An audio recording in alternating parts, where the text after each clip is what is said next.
Hey podcaster, I'm Tim Wahlberg, your podcast performance coach, with another actionable tip so you can grow your podcast authority, generate leads, and convert with ease. Today's tip is mistakes happen. Deal with it. You uploaded an episode with a milkshake. Oops, let's go again. You uploaded an episode with a mistake. What do? In this episode, I'm going to walk you step by step through the process of how to deal with an uploaded podcast episode that has a little boo-boo in it. I know the feeling. Yeah, I'm human. I make mistakes, and sometimes I upload them. Holding for gasps from the audience to settle and ready. Look, I know it's shocking, but it's true. I have over 200 episodes in this podcast, so it really should not be a surprise that I have, on occasion, uploaded a less than perfect episode or two. Now, don't go looking for it because I've already fixed it. Wait, hold it, scratch that. Why don't you go looking for it? Listen to all 206 episodes. See if you can find it. I dare you. But seriously, accidents happen. Mistakes happen.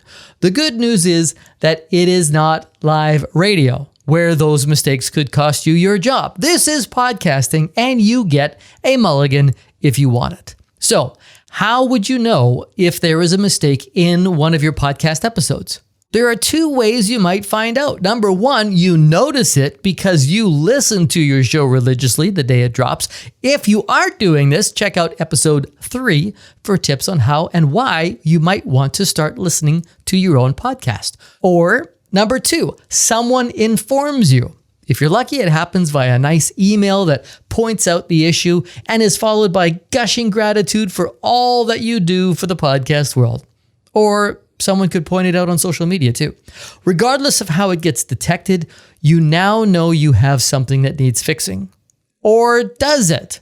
Before I share how to replace an episode with a mistake in it, I want to first determine if it is truly a mistake. There are a lot of things that you could do better pretty much on every episode. No performance is perfect, but is it a mistake? Or is it just your ego telling you that you could do better? It's important to know the difference between a mistake and perfectionism. If you get caught in the trap of constantly uploading a better version of your episode, you will struggle to get an ROI on your podcast because you will be spending way too much time creating and recreating your show. You are human. It's okay to stumble on the odd word. It's okay for there to be a few ums or ahs in there. It's okay if you spoke a bit fast and you got excited or used the second best word available to describe something. You're human. You are a human podcaster, and these little imperfections will remind your audience of that. So, what constitutes an actual mistake? Here's one that I made recently. I failed to edit out a retake. When I record, I might say the same thing 2 or 3 times until I get it just right. I might try emphasizing a different word or changing the tone. I like to play with delivery, and I do it as the proverbial tape rolls. Then I go back and edit out the ones that I don't like. Or at least that's the plan. Sometimes I miss one. That's what happened in a recent episode.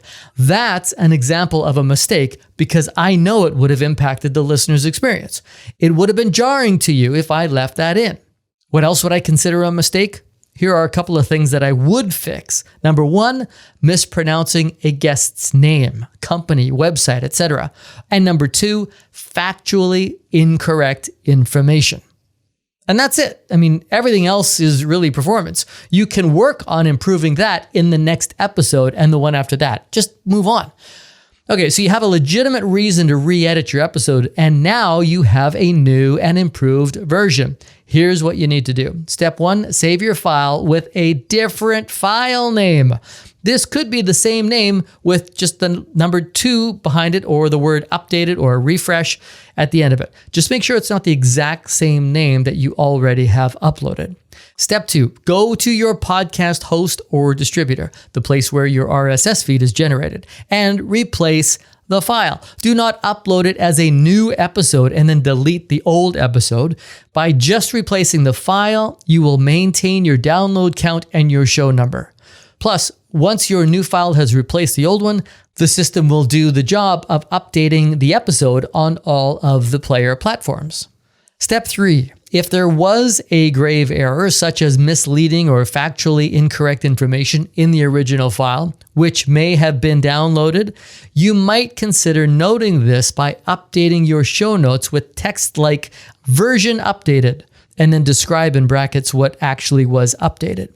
And you can put that at the top or possibly the bottom of your show notes. Step number 4. If you have a video version of your episode on YouTube, you will need to delete that old version and lose all of your views and upload the new version. This is when you really want to be sure it's an actual mistake and not just perfectionism. If your video is embedded anywhere, like your website, be sure to update the embed code. Step 5, if you post your audio episodes on your website with a local player that is not the player provided by your podcast host or distributor platform, you will need to update that too. And finally, step 6, check your feed the next day. Give it a listen on all the platforms to make sure that the new error-free version is now live. Pretty simple, but as I said before, just because it's easy to do doesn't mean you should get in the habit of doing this all the time. Your podcast is a part of your marketing strategy. Be intentional with each episode. Do your best to hit your deadlines without thinking that you can just fix it later. And remember, this is a podcast for your listeners, not for your ego. It's okay to be a little less than perfect as a real, live, human podcaster. And I hope that's just the tip you need.